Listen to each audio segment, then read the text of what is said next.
Where do you begin? Homework. What do you do for that? You will never find a scientist who will say, I know this. The conversations we've had on this series. We literally have Hesperornis inside a mosasaur. Welcome to the after show of The Dinosaurs, where today we're going to be doing a deep dive into the science behind the series. My name's Dan Tapster, I'm the showrunner for it, and I'm joined today by Dr. Tom Fletcher, who did all of our paleo research, or maybe led all of our paleo research. We're going to be talking about the hows, the whys, the whens, the what ifs, all of those questions about how you come to make a show of this scope. And I suppose really, Tom, that is the place to start at the beginning. How do you begin when you're trying to tell a story of the rise, the reign and the fall of the dinosaurs across 150 million years? Where do you begin? Homework, lots of homework. Research, we'll read papers and talk to experts and just get a real handle on the story that we need to tell.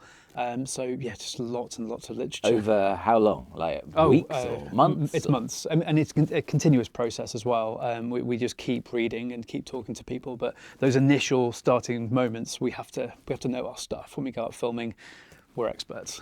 So that research, I suppose, lets the team create the story arc for the series. Yes, absolutely. And there, as well as just knowing about dinosaurs, we have to know about the Earth, we have to know about the processes. There's an awful lot of information that we have to condense down to 4 episodes. So, as you said, about 150 million years of stuff. How on earth do you pick those key moments? But we had to. Do you have any idea like how many papers you did read or how many people you did talk to? Thousands of papers at least. And we talked to about 100 scientists, I think it was in the end. But I mean, this was also an extension of Life on Our Planet where we talked to people as well. So we were bringing over that knowledge too. But being specifically about dinosaurs, we reached out to all sorts of new people as well. So, okay, effectively you've created this sort of story arc. You've done all of this research. What then happens? We have to start building the dinosaurs. So we start by making this fact file, and it is incredibly in-depth, a bit too in-depth sometimes, I get carried away, but it's really just an encyclopedia on one particular species, and that's really for ILM's benefit, so that they know what they're building. And it's not just the skeleton and the musculature and the tendons, all that kind of stuff, it's the way that they move, the gait, the colour, whether it had feathers or not, even things like its private parts and that kind of thing, or eyelashes, or whatever it is. We conversations we've had on this series. Exactly, yeah. So and they are preserved in the fossil record. Those regions are there. But yes, we have to have those conversations and build that fact file, send it off to ILM, and that's our basis really for the dinosaur builds. So you're being slightly modest here. So a fact file contains every possible published piece of information about a dinosaur. So the one for T-Rex alone, I think, ran to 90 or 100 pages. There are 60 creatures in the series. So I think I calculated that put them all together and the fact files are 5 times longer than War and Peace. So they are masses and masses of information, which is really important, right? Yeah, absolutely. We have to be able to cross our T's and make sure that this thing is absolutely bulletproof in terms of the science, because that's the job of this, is to show a realistic, accurate portrayal of these animals. So you create this fact file that has, as you've said, the size, the shape, the skeleton, the muscles, the colour, the texture, the sexual dimorphism, the bumhole, all of that information. You give that to ILM. What do they do, and how do you ensure that it stays as accurate as it begins? Yeah, so once they get that, they start building from the skeleton up, and we make sure that in that fact file as well, there's things like range of motion of those individual bones and the realistic behaviours and that kind of thing. So they start with the skeleton, then they build up the musculature and the body, things that you don't really think about, like the fats and the tendons and the bulk of the animal. And that's constant back and forth about this region needs more muscle, this region needs less muscle, that's where the leg muscles attaching to the tail, all of that stuff has to get hashed out really early on. In fact, there is quite a good behind the scenes film about how an asset is built and the level of detail. I mean, you were talking to them twice a week and yes. they would make a change, you'd see it, you'd share it with your scientific community. make changes as required. Exactly, and very often it was very small tweaks. It was this needs to go left a bit, that needs to go up and down a bit, that kind of thing. Really small things, but ILM were more than happy to do that to make it accurate because they are dinosaur nerds too, and that was really fun. And they were assisted in part by a paleo artist called Mark Whitten. Yeah. What did he do? Oh, he was brilliant. So he's got really good working knowledge of anatomy of modern animals and works on extinct animals as well, and does this fantastic paleo art. And paleo art, it might seem like it's got the word art in it, so it feels like it's made up. Every single aspect of those reconstructions are accurate. And so we had really long conversations with him and just made sure that the sketches he did, the basis for ILM's models were accurate and up to date as well. So it's definitely not the case that you just say to ILM, we'll take those 4 animals from Jurassic Park. No, absolutely not. No, they are meticulously worked on. They are completely new Everything and from the up to ground date. up. Yeah, absolutely. Yeah. What happens if halfway through this process, the science changes? The best case scenario is it happens a day before we have to make the decision, and that's great, or weeks before. Sometimes it happens after we can't do anything about it, and that's just the nature of science and the way things change. The key thing is talking to the scientists because they have knowledge that hasn't been published yet. They have data, they have specimens, so we can talk to them. And this really good case was Spinosaurus. There's lots of data out there that hasn't been published yet, and we were able to talk to the scientists directly and get a kind of head start, really. So this Scientists like who in that example? Paul Sereno, Thomas Holtz, Neil Gosling. We talked to quite a few people about Spinosaurus in particular because it is such a controversial animal. Yeah. But that's a really good example of where the science was quite fluid, should we say. There's papers still coming out about that particular animal and the way it moved, etc. So getting ahead of the curve in that way was crucial. And I suppose another example is how some of the dinosaurs that feature in the Dinosaurs also featured in Life on Our Planet. And some of them got a kind of glow up, didn't they? Yes. Can you give me some examples and explain the process behind that?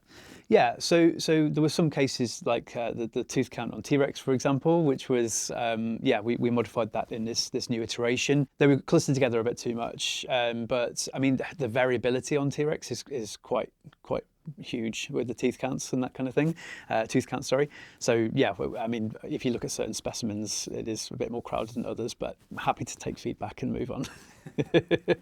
Things like Edmontosaurus as well, that we had these sort of pebbly scales to incorporate. And yeah, there's little things like that. And I think Stegosaurus, that wasn't in Loop, but that was one where the plates themselves, we don't think they could flush with bloods and thermoregulate and colour change. So we've thought about the way that keratin, horn material, grows on modern animals. So we had a really new take on that as well. So adding a sort of new flavour to these old assets was quite fun. Okay, so per dinosaur, that sounds like even prior to giving it to ILM, that's hundreds and hundreds of hours of work. Yeah. How long does it take them to do all that stuff? The amount of love and effort that goes into them is astonishing, and it takes a while to create those masterpieces. So easily a year to create all of those assets, and lots of late nights and hard work, I think. Yeah. And interrogation, I think that's the important thing. We are interrogating it as much as fans have once the series lands, like frame by frame analysis of everything, and every single aspect has to get a kind of scientific seal of approval before we can move on to the next one. Absolutely, yeah. I'm quite, as you know, I'm quite meticulous, and I'm a bit of a pain in the bum when it comes to that kind of thing. But I think we all are now, having sort of done these 2 series. We're all looking at, does the claw need to be slightly more curved on that one because it did this with its arms? We're all contributing to that now, which is great. But surely it must be difficult if you're doing a really well-studied dinosaur that has very thorough records and hundreds of fossils versus others, like I think we had some dinosaurs that have only a handful of bones. How does that change what you're trying to do? There are certain animals that were really important for the story that we absolutely had to include because they're just really important. So things like Volcanodon, for example, it's one of the very first of these big sauropods. And so it's crucial that we include them for the story, but they are based on sort of fragments often. So we have to piece that together, again, using their relatives on either side. And when we do that, we have to judge what are the best relatives to use. So again, absolutely crucial that we talk to the scientists in those cases. There's another part to appearance, though, and that is what they sound like. What do you do for that? This is where a little bit of speculation comes in, because we can't go back in time and listen to them. What's the pity? So we have to use as much evidence as we can from the fossil record. We do have glimpses, so there are hollows in bones that we can pass air through in computer models, and there's a larynx found in one or two dinosaurs. So we do have clues, but mostly, again, we are using this process of phylogenetic bracketing, the living animals that help us to piece together what they would have sounded like. Dinosaurs, there's crocodiles and birds. Some of the more advanced theropods, we're looking at the syrinx, which is the vocal organ, and the more primitive ones, I guess you could call, not really primitive, but the crocodile side, more of a larynx, the voice box. So getting that right for individual dinosaurs was a bit of a juggling act. Using modern birds, using crocodile sounds, never mammals, because they're not capable of doing that. So we had a set of rules really in play.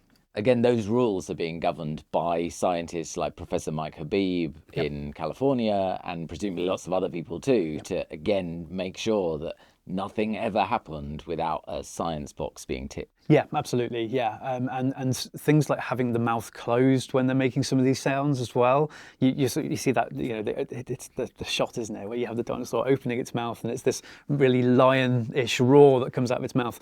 We had to rein that back and be true to the science and just kind of stick to what it would have actually done. You've now got to move on to presumably behaviour, and a lot of people famously say that behaviour doesn't fossilise. So how do you cope with that? It's not true. We have multiple lines of evidence for behaviour.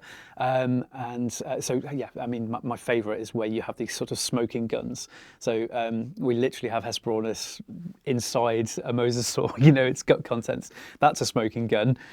When you find coprolites with big chunks of hadrosaur bone, you know that a T-Rex has eaten it, for example. Yeah. So those smoking guns. There's a thagomizer embedded in a allosaur. There's like a perfect thagomizer hole in the Allosaurus. That's a really good example of a smoking gun, and tooth marks and things and scratches, whatever it is. So those are really good.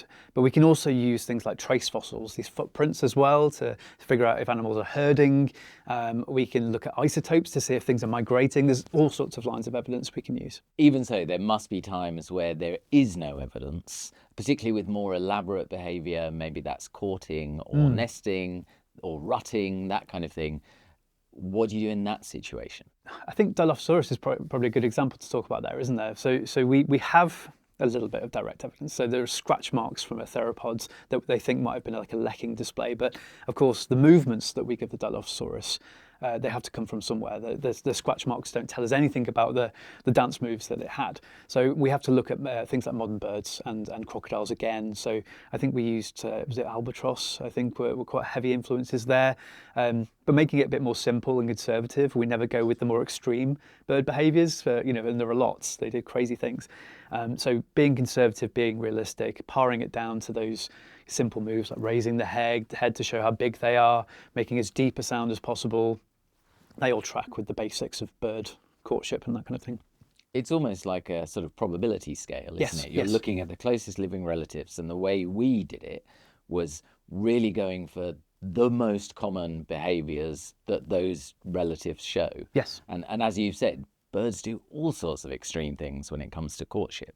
And so for our dinosaurs to do something quite simple and elegant seemed to be almost like the basal behaviour. Yes, exactly. So we always veered towards the middle, veered towards the mean. Absolutely. Okay, let's pivot again, this time to what the planet was doing. These Earth processes, these geological moments are clearly a massive part of the story. Yeah. Do you apply the same level of due diligence to those processes as you did that sort of meticulous detail with the dinosaurs? Yes, absolutely. The good thing about geology is it preserves much more regularly than fossils. We've got rock everywhere. So it's nice to have a really solid concrete block of evidence that we can use for the geology. And again, there's a lot of different strands of science that go into that. So, for example, the Triassic-Jurassic extinction is not something that many people are aware of, I don't think, but it was absolutely massive. You know, there's maybe a fourfold increase in carbon dioxide because of the splitting of Pangaea. So, you know, it's something we had to talk about, but getting that right and showing it on camera in a representative way is obviously quite tricky. We have to condense it down into a few shots, even though it took 600,000 years. So we have to get the details right of that kind of thing, absolutely. How do we even know that there's a fourfold increase of carbon dioxide? We use isotope evidence, chemistry is really quite interesting. The geochemistry of the Earth can tell you all sorts of things. It can tell you what a dinosaur is eating. Strontium can tell you all sorts about the seawater and oxygen and that kind of thing. There's a lot of complex chemistry that goes into the numbers that we use in the series, including temperature, global average temperature. And presumably, again, all of those apply to the asteroid. But how do we know in particular that the asteroid left the asteroid belt approximately 75 million years ago? Yeah, that's a really fascinating one. So we reached out to an expert in this. There's an expert in this, Dr. David Nasvorny, and he has modelled the large body meteorites that were doing their thing, and he has estimated and modelled that it happens between 70 and 75 million years ago. This collision that sent the asteroid to Earth. I had no idea before we started researching this program that was even possible to do, but he's modelled all of these meteorites and figured out exactly where it came from and when. So talking to him was amazing.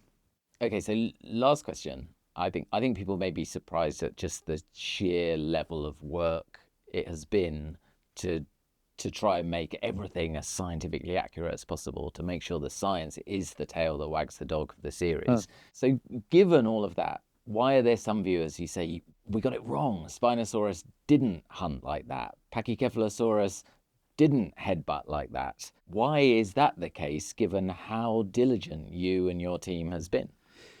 There's always going to be debate in science, and there's always going to be a spectrum of opinion based on the same data and the same evidence. So we have to make sure that what we're presenting is the current consensus view of the science. A really, really good example is the stegosaur demise. So this is a period of history that we're not entirely sure why the stegosaurs are going extinct, but they're gradually taken over by the ankylosaurs when the angiosperms, the flowering plants, are emerging. So we have to talk to experts and make sure that we're absolutely on the ball. So we talked to, at the Natural History Museum, Susie Maidment, and she was absolutely wonderful, telling us about that transition, being very cautious as well, as scientists have to be. But yeah, we just have to talk to as many people as possible at the time. But there's always going to be people who disagree completely, and often very passionately. I've come to realise that in paleontology, there's no right or wrong. There is just a spectrum of opinion. Exactly. And so we would always gravitate to the mean, as I've said, but that means that the people who believe this theory think we got it wrong. But if we'd gone with that theory, then the people who believe this theory say we got it wrong. So really, ultimately, what we could do is walk through this minefield, always dictated by science, but always trying to pick the consensus. Exactly. You will never find a scientist, a good scientist, I should say, who will say, I know this. They'll always say, the best hypothesis is this. They will never commit to something, because the nature of science is that it's always in discussion. It's always changing. So presumably another example of that is feathers. There are a lot of people saying not all of our dinosaurs are feathered correctly. Is that the case? That's really interesting. So again, we have a few instances of fossils where the feathers are preserved beautifully, wonderfully, but those are the vanishingly few exceptional cases. So we have to use phylogenetic bracketing again to sort of figure out what's going on. The biggest animal that we've got in the series with feathers is Eutyrannus, and in theory, this animal was probably too big to have feathers because it would have been warm-blooded and it would have overheated with all insulation, but it's living in a cold environment and therefore it's okay. Whereas, and we talked to a lot of people about this just to make sure it's right, smaller than that, and you could have had feathers without overheating, for example. So the animals that need feathers and would have had feathers probably do have them. In some cases like Anchiornis, we have direct evidence. In the case of Dilophosaurus, that's slightly above the range that we would expect to find feathers, so it doesn't have them. But new evidence, I'm sure, will prove things, one way or another.